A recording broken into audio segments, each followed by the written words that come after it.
There's a battle brewing over the UpLift Jasper Mural Festival, which is now in its third year. Parks Canada is trying to create new policies that would limit the color, themes, and placement of future artworks. And now exceptions can be made, but the park superintendent would actually get final approval for each picture. We spoke to organizers, artists, and Parks Canada about the proposed changes, and here's what they had to say.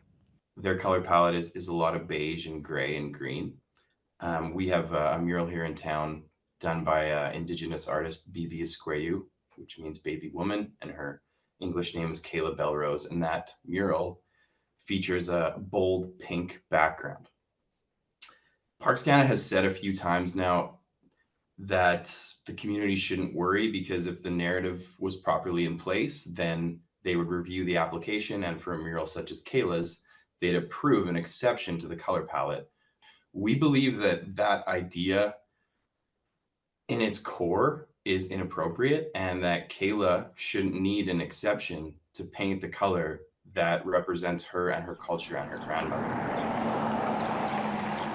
We want to encourage them in the community, but wanted or felt like the street side facade of buildings should maintain that traditional architectural motif.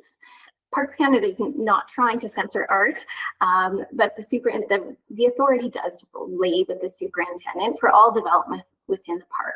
When a festival invites an artist in, they celebrate for the body of work that they created. And I feel like when you limit an artist to a color palette, a subject matter, one final approval by one person, it kind of not only does it limit our inspiration and our bandwidth to just like to create what we feel is right, but also it starts to feel like a brand, and cities are not a brand. You cannot limit a color palette to greens and yellows and feel like that's going to inspire every artist to create their best work.